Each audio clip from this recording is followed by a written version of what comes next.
துலாம் ராசி அன்பர்கள் அனைவருக்கும் வணக்கம். 2025ஆம் ஆண்டு துலாம் ராசி அன்பர்களுக்கு ராகு கேது பயிற்சி என்ன மாதிரியான பலன்கள் உங்களுக்கு கிடைக்க போகுதுன்னு பார்க்கலாம். முதல்ல துலாம் ராசி அன்பர்களுக்கு பாத்தீங்கன்னா 12ஆம் இடத்துல கேது இருந்தாரு.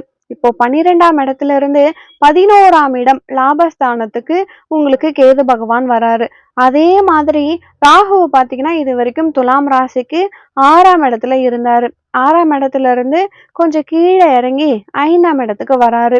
இது துலாம் ராசி அன்பர்களுக்கு அமோகமான ஒரு நல்ல காலம் அப்படின்னே சொல்லலாம். ராகு கேது பயிற்சியினால ஒரு நல்ல பலன்கள் அடையக்கூடிய முக்கியமான 2 ராசிகள்ல துலாம் ராசியும் ஒண்ணு.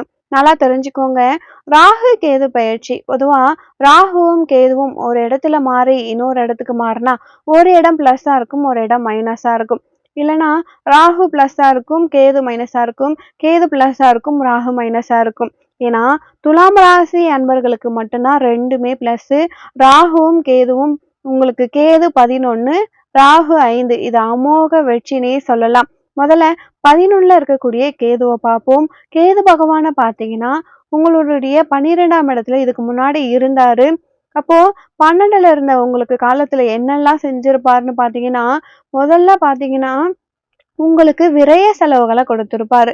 எதுலயாவது முதலீடு செய்வீங்க, சிறிய தொகை தானேன்னு பண்ணுவீங்க, அது பெரிய தொகையா போய் முதலீடுல உட்கார்ந்துருக்கும். திரும்பி ஏதாவது ஒரு ஆதாயம் வருமா, ஒரு லாபம் வருமா, இந்த அளவுக்கு நம்ம பொருள் செலவு பண்ணியிருக்கோம் அப்படின்னு பாத்தீங்கன்னா ஒண்ணுமே வராதுங்க. ஏன்னா கேது விரயஸ்தானத்துல இருந்ததால அதுல உங்களுக்கு நிறைய விஷயங்கள் தேவையற்ற அலைச்சல்கள் உங்களுக்கு ஏற்பட்டிருக்கும். ஒரு சிலருக்கு சில துறை மாற்றங்கள் ஏற்பட்டிருக்கலாம். அந்த மாற்றத்தால முன்னேற்றம் வந்திருக்குமான்னு கேட்டீங்கன்னா வந்திருக்காது, ஏமாற்றம் தான் வந்திருக்கும். இப்போ 11ஆம் இடத்துல கேது பகவான் வராருங்க. கேது பகவான் 11ஆம் இடத்துல லாபஸ்தானம். இந்த லாபஸ்தானம்னா என்ன லாபஸ்தானம், என்ன அள்ளி கொடுக்க போறாரு அப்படின்னு கேட்டீங்கன்னா, பொதுவாகவே 11ஆம் இடத்துல குரு, அப்படி இல்லைன்னா சனி, ராகு, இல்லைன்னா கேது, இல்லை ஏதோ ஒரு கிரகம் உங்களுக்கு முக்கியமா இந்த 4 கிரகங்களும் அதோட சேர்ந்தா மட்டும்தான் உங்களுக்கு அந்த சமயத்துல உங்களுக்கு மூட்டை மூட்டையா பணம் பொருள் சம்பாதிக்கக்கூடிய பலன் கிடைக்குங்க. மற்ற சமயத்தை விட இந்த 11உடன் சம்மந்தப்படக்கூடிய காலகட்டத்துல அதிகப்படியான வறுமைகள் உங்களுக்கு ஏற்படும். பொதுவா எல்லா மனிதர்களுக்கும் ஒரு குறிப்பிட்ட காலகட்டத்துல பொருளாதார வளர்ச்சிகள் ஏற்பட்டிருக்கும். அந்த பொருளாதார வளர்ச்சிகளை அவன் முறையாக பயன்படுத்தினான் அப்படின்னா மட்டும்தான் வாழ்க்கையில ஒரு உயரிய இடத்துக்கு போயிருப்பான். ஆனா அந்த கிடைத்த பொருளாதாரத்தை சரியா அவங்க பயன்படுத்தல அப்படின்னு பார்க்கும் பொழுது அகல பாலாளத்துக்கு போயிடுவாங்க. நல்லா தெரிஞ்சுக்கோங்க. எந்த இடத்துலயுமே சரி, பொருளாதாரம் ஒரு மனிதனுக்கு ஒரு சில சமயமாவது ஏற்படும். அதை எப்படி பயன்படுத்துறாங்க அப்படிங்கிறத வச்சுதான் அவங்களுடைய வாழ்க்கையில மாற்றமா ஏமாற்றமா அப்படிங்கிறது சொல்ல முடியும். 11ல வரக்கூடிய கேது உங்களுக்கு பொருளாதார வளர்ச்சிகளும் தருவாரு.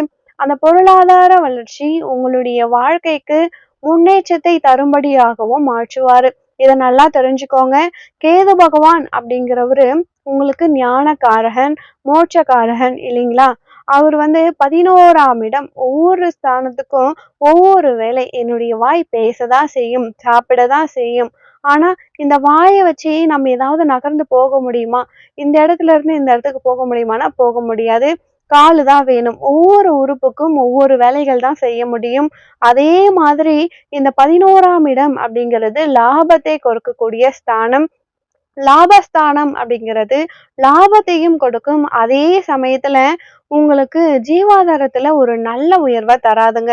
எதை செஞ்சு உங்களுக்கு லாபம் கிடைக்குதோ, எதை செஞ்சா உங்களுக்கு உத்தியோக உயர்வு கிடைக்குமோ, எதை செஞ்சா உங்களுக்கு 4 பேர் நல்ல மதிப்பு கிடைக்குமோ, எதை செஞ்சா சமூகத்துல உங்களுக்கு நல்ல பாராட்டு கிடைக்குமோ அதை செய்ய போறீங்க துலாம் ராசி அன்பர்களே, கேது 11ல இருக்கிறதால. அதே மாதிரி துலாம் ராசி அன்பர்களுக்கு 5ஆம் இடத்துல ராகு. இதனால முதல் விஷயம் என்ன அப்படின்னா, குழந்தை பாக்கியத்தை உங்களுக்கு கொடுப்பாரு. ஏன்னா உங்களுக்கு போகிய மணிமந்திர ஔஷகாரகனே இந்த ராகு பகவான் தான். ராகு பகவான் அப்படிங்கிறவரு உங்களுக்கு ஒரு போகத்தை கொடுத்தாகணும். உங்களுக்கு அதாவது மணி, மந்திரம், ஔஷதம் இது எல்லாத்தையும் யார் கொடுக்கணும் அப்படின்னா ராகு பகவான் தான் கொடுக்கணும். மணினா உங்களுக்கு கழுத்துல போடுற மணியானா அந்த மணியும் கிடையாது. மணி அப்படிங்கிறது என்ன அப்படின்னா நீங்க முதல்ல தெரிஞ்சுக்கணும். மணி அப்படிங்கிறது ஒவ்வொரு விதமான செயற்கை. நம்ம கழுத்துல போடுற மணிக்கு ஏன் மணிமாலைன்னு பெயர் வந்ததுன்னா, ஓனையும் அதை சேர்த்து போடுறதால தான் மணி. அப்போ மணி அப்படிங்கிறது நல்ல விதமான சேர்க்கைகள் அப்படின்னு அர்த்தம் இந்த இடத்துல. அதே மாதிரி இந்த 5ஆம் இடத்துல இருக்கக்கூடிய ராகு அப்படிங்கிறதால நல்ல விதமான செயற்கைகள் உங்களுக்கு முதல்ல ஏற்படும். சகவாசங்கள் சிறப்பா இருக்கும். குழந்தை இல்லாதவங்களுக்கு குழந்தை கிடைக்கும். இப்போ ஏற்கனவே எனக்கு ஒரு ஆண் குழந்தை இருக்கு, ஒரு பெண் குழந்தை இருக்கு. எனக்கு அடுத்த குழந்தை ஆண் குழந்தையா இருக்கணும், இல்ல ஒரு பெண் குழந்தையா இருக்கணும் அப்படின்ற ஆசை எல்லோருக்கும் இருக்கும். ஆசைப்படக்கூடிய துலாம் ராசி அன்பர்களுக்கு நீங்க என்ன நினைக்கிறீங்களோ அதே மாதிரியான ஒரு குழந்தை பிறக்கிறதுக்கு வாய்ப்பு இருக்கு. இன்னொரு முக்கியமானது, ராகு பகவான் முதல்ல குருவினுடைய சாரத்தை வாங்குறாரு. குரு பகவான் உங்களுக்கு 3க்குரியவர். முக்கியமா 6ஆம் இடத்துக்கு உரியவர். 6ஆம் இடமும் 5ஆம் இடமும் சம்மந்தப்படுகிறதால சொத்துக்கள் உங்களுக்கு பிரிக்கிறதுல பிரச்சனைகள் இருக்குங்க. அப்படி இல்லைன்னா கோர்ட்ல ஒரு கேஸ் இருக்கு, இல்லை எதிரிகளின் தொல்லை உங்களுக்கு இருக்கு, இது மாதிரி ஏதாவது இருக்கு, ஏதோ ஒரு பிரச்சனை இருக்கு, ரொம்ப நாளா ஒரு போராட்டம் இருக்கு அப்படின்னா இந்த சமயத்துல இந்த காலகட்டத்துல உங்களுக்கு வெற்றி கிடைக்கும். ஏன்னா ராகு உங்களுக்கு சாதகமா இருக்காரு. 6ஆம் அதிபதி 5ல இருந்து ஆக்டிவேட் பண்றதால உங்களுடைய எதிரிகள் உங்களை கண்டு பயப்படுமான சூழ்நிலை இருக்கும்.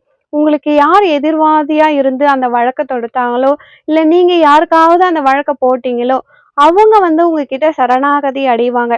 இத வாபஸ் வாங்கிடு, இல்ல சமாதானமா போயிடலாம் அப்படின்ற மாதிரி உங்ககிட்ட இணக்கமாக வரும் மாதிரியான சூழ்நிலையை ராகு பகவான் உருவாக்குவாரு. அதனால உங்களுக்கு ஒரு நன்மைகள் இருக்கு. எதிரிகள் வியக்கும்படியான வளர்ச்சியை உங்களுக்கு உருவாக்குறாருங்க. அப்போ ராகு பகவானின் சாரத்துல இருந்து அவருடைய சாரம் பாத்தீங்கன்னா சுயசாரத்துக்கு மாறுறாருங்க. அப்போ சுயசாரத்துக்கு எந்த டேட்லன்னு பாத்தீங்கன்னா நவம்பர் மாதம் 1ஆம் தேதி 2025ல இருந்து ஜனவரி மாதம் 3ஆம் தேதி 2026 வரை சுயசாரத்துல இருப்பாரு. ராகு பகவானின் நட்சத்திரத்துல இருக்காரு. சுயசாரம் அப்படிங்கிறது என்ன அப்படின்னு பாத்தீங்கன்னா, ஒரு வேலையாள் இருக்காரு.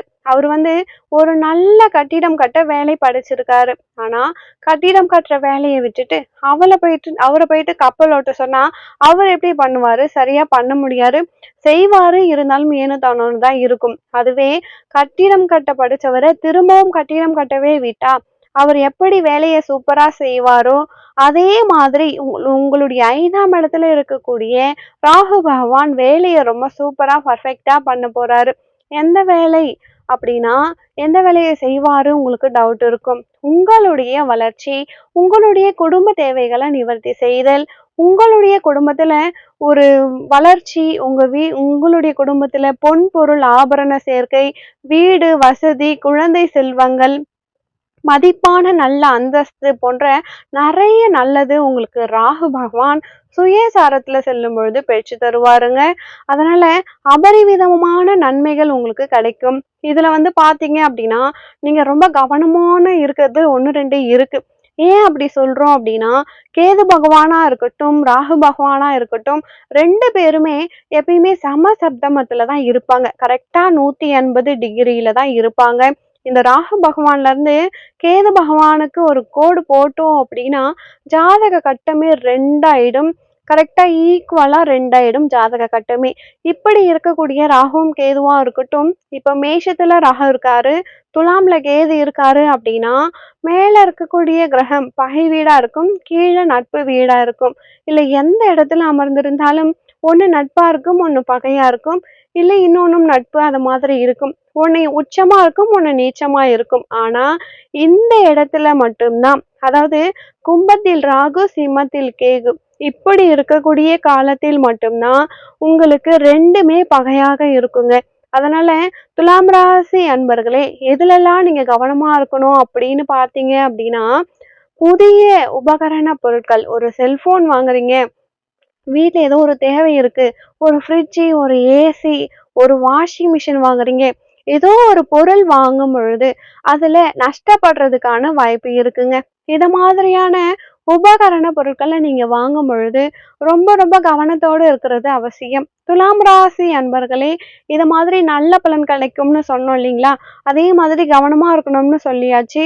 நீங்க மேலும் எச்சரிக்கையா இருக்கிறது நல்ல பலன்கள் எல்லாமே உங்களுக்கு சீக்கிரமா கிடைக்கிறதுக்கு நீங்க என்ன பண்ணணும் அப்படின்னு பார்த்தீங்கன்னா, துலாம் ராசி அன்பர்களுக்கு காரக தெய்வமா இருக்கிறது சுக்கிர பகவான்.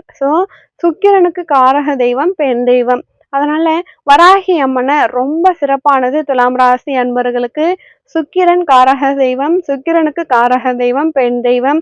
அதனால பெண் தெய்வமா இருக்கக்கூடிய வராகி அம்மன், வராகி அம்மன் நீங்க வழிபாடு பண்ணுங்க. ரொம்ப எளிமை வராகி அம்மன் வழிபாடு. பஞ்சமி திதி இல்லைன்னா வியாழக்கிழமை இது போல இருக்கக்கூடிய காலகட்டத்துல நீங்க அம்மனுக்கு ஒரு நல்ல நெய் தீபம் ஏற்றினாலே போதுமானது. இதை ஏத்தினாலே துலாம் ராசி அன்பர்களுக்கு ஒரு நல்ல வெற்றி கிடைக்கும். குடும்பத்துல சந்தோஷம் கிடைக்கும். வரக்கூடிய இடர்பாடுகள்ல இருந்து உங்களுக்கு நிவர்த்தி கிடைக்கும். இது மட்டும் இல்ல, குபேர சம்பத்துகளும் கிடைக்குங்க. இந்த பதிவு துலாம் ராசி அன்பர்களுக்கு ரொம்பவே பயனுள்ளதா இருந்திருக்கும்னு நினைக்கிறேன். வீடியோ பிடிச்சிருந்தா மறக்காம என் சேனலை சப்ஸ்கிரைப் பண்ணி வச்சுக்கோங்க. மேலும் உங்க வாழ்க்கையில நீங்கள் சீரும் சிறப்போடும் செல்வ செழிப்போடும் வாழ நானும் இறைவனை பிரார்த்திக்கிறேன். மீண்டும் ஒரு நல்ல பதிவில் உங்களை சந்திக்கிறேன். நன்றி.